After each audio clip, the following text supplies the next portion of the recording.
ഇന്നത്തെ ദിവസം ആരംഭിച്ചത് തന്നെ ഒരു കേരളത്തിലെ പ്രമുഖ ടെക്കിയുടെ ഒരു വീഡിയോ ഒരാൾ എനിക്ക് അയച്ചു തന്നു. അപ്പൊ ഞാൻ അതൊന്ന് കണ്ടു നോക്കി. ഞാൻ പൊതുവെ അങ്ങനെ കാണാറില്ല, എങ്കിലും ഞാനൊന്ന് കണ്ടു നോക്കി. പക്ഷെ അവസാനത്തെ വരികൾ എന്നെ ഹഠാത് ആകർഷിച്ചു. പുള്ളി പറയുന്ന ഫാക്ട്സ് എന്നെ ഞെട്ടിച്ചു എന്ന് തന്നെ വേണം പറയാൻ. നമുക്ക് ആ ഒരു ഫാക്ട്സിലേക്ക് ഒന്ന് കടന്നു നോക്കാം.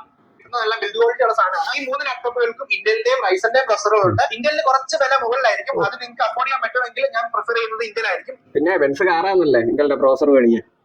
അല്ലാത്ത പക്ഷെ നിങ്ങൾക്ക് AMD എടുക്കാം. AMD ചിലപ്പോൾ കുറച്ച് 5 വർഷം കഴിയുമ്പോഴത്തേക്ക് പെർഫോമൻസ് കുറയുള്ള ഒരു ഗ്യാപ്പ് ഉണ്ട്. ഇന്റൽ ആ സമയത്ത് ഭയങ്കര സ്റ്റേബിൾ ആയിരിക്കും. ഞാൻ ഈ പറഞ്ഞ ഇന്റൽ സ്റ്റേബിൾ ആയിരിക്കും. അപ്പൊ ഇവന്റെ പേരിന്റെ അറ്റത്ത് ടെക്കി എന്നുള്ളത് മായ്ച്ചു കളയണമെന്നാണ് എന്റെ ഒരു അഭ്യർത്ഥന. നീ എന്ത് ബേസിലാണ് അത് പറഞ്ഞതെന്നുള്ളത് എനിക്കറിയില്ല. പക്ഷെ ഒരു പ്രോസസർ സ്ലോ ഡൗൺ ആകുമെന്ന് പറയുന്ന മണ്ടത്തരം വിഴുങ്ങാൻ ഇപ്പോഴും മലയാളികളുണ്ട്, വിൽക്കുന്നവരുണ്ട് എന്നുള്ളത് ഒരു ഫാക്ട് തന്നെയാണ്. ഒരു പ്രോസസറിന് ഓക്സിഡേഷൻ സംഭവിക്കണമെന്നുണ്ടെങ്കിൽ പോലും 10 വർഷം 15 വർഷത്തെ യൂസ് എടുക്കും. പക്ഷെ ഇന്റലിന്റെ മാനുഫാക്ചറിങ് ഇഷ്യൂസ് കൊണ്ട് 13ാമത്തെയും 14ാമത്തെയും ജനറേഷൻ പ്രോസസർ കംപ്ലൈന്റ് ആണ് ലോകത്തുള്ള ഏത് കൊച്ചു കുഞ്ഞിന് വരെ അറിയാം. കുറെ മണ്ടൻ മലയാളികളെ പറ്റിക്കാനായിട്ട് ഇപ്പോഴും കുറെ കമ്പനിക്കാരും കുറെ ടെക്കികളും എല്ലാം ഇങ്ങനെ അടിച്ചിറക്കിക്കൊണ്ടേയിരിക്കുകയാണ്. AMD സ്ലോ ആവും, AMD സ്ലോ ആവും. എടാ, ലോകത്തെ ഏറ്റവും നല്ല ഫാബ്രിക്കേഷനായി TSMC മാനുഫാക്ചർ ചെയ്യുന്ന ഒരു പ്രോസറാണ് നീയൊക്കെ സ്ലോ ആവുമെന്ന് ഇങ്ങനെ ഒരു എളുപ്പമില്ലാതെ പറഞ്ഞുകൊണ്ടിരിക്കുന്നത്.